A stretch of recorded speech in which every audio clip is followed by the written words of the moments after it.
Hi all, എല്ലാവർക്കും ജെഫ്സ് കുക്കിങ്ങിലേക്ക് സ്വാഗതം. ഇന്ന് ചെയ്യുന്നത് എല്ലാവർക്കും വളരെ എളുപ്പം ചെയ്യാൻ പറ്റിയ കിഴങ്ങ് വെച്ചൊരു സ്നാക്സാണ്. ശരിക്കും ഇതൊരു നോർത്ത് ഇന്ത്യൻ ഡിഷാണ്. ഇതിന് പറയുന്നത് ആലു ടിക്കി എന്നാണ്. മല്ലിയിലയുടെയും നല്ല ജീരകത്തിൻ്റെയും ഫ്ലേവർ ആയിരിക്കും ഇതിൽ മുന്നിട്ട് നിൽക്കുന്നത്. അപ്പോൾ നമുക്കിത് എങ്ങനെയാണ് ചെയ്യുന്നതെന്ന് നോക്കാം. ഇവിടെ 1/2 കിലോ കിഴങ്ങ് പുഴുങ്ങി തൊലി കളഞ്ഞെടുത്തിട്ടുണ്ട്.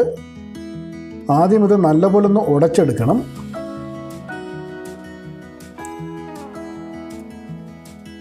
ഇതുപോലെ നല്ല രീതിയിൽ ഉടച്ചെടുത്തതിന് ശേഷം ഇതിലേക്ക് 1 ടീസ്പൂൺ കാശ്മീരി മുളക് പൊടി, 1/2 ടീസ്പൂൺ നല്ല ജീരകപ്പൊടി, 2 പച്ചമുളക് ചെറുതായിട്ട് അരിഞ്ഞത്, 1/2 ടീസ്പൂൺ കുരുമുളക് പൊടി,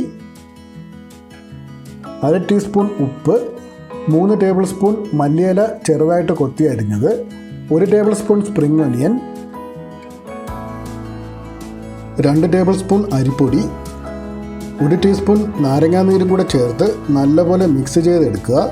അരിപ്പൊടി ചേർക്കുന്നത് കൊണ്ട് ഫ്രൈ ചെയ്യുമ്പം പുറമേ അത്യാവശ്യം ക്രിസ്പി ആയിട്ട് കിട്ടും. അതുപോലെ തന്നെ ഇവിടെ സ്പ്രിംഗ് ഒനിയൻ ഓപ്ഷണലാണ്. സ്പ്രിംഗ് ഒനിയൻ ഇല്ലെങ്കിൽ നമുക്ക് ഒഴിവാക്കാവുന്നതാണ്.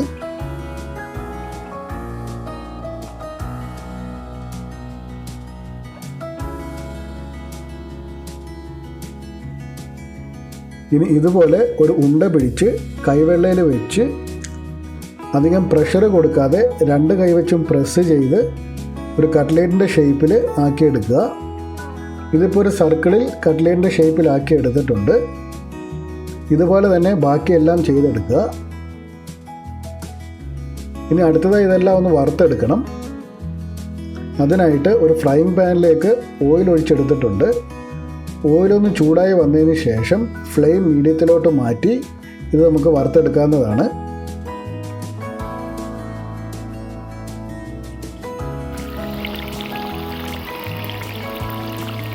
എല്ലാം കൂടെ ഒരുമിച്ചിട്ട് വറുക്കരുത്, ഒരു 2 ബാച്ചായിട്ട് വറുത്തെടുക്കുക.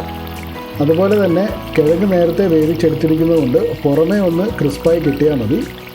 അതിനായിട്ട് ഒരു സൈഡ് 5 മിനിറ്റ് ഫ്രൈ ചെയ്തതിന് ശേഷം മറിച്ചിട്ട് അടുത്ത സൈഡും കൂടെ 5 മിനിറ്റ് ഫ്രൈ ചെയ്യുക.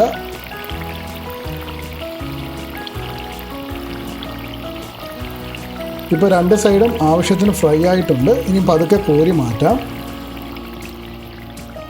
ഇതുപോലെ തന്നെ ബാക്കിയുള്ളതും കൂടെ ഫ്രൈ ചെയ്തെടുക്കുക.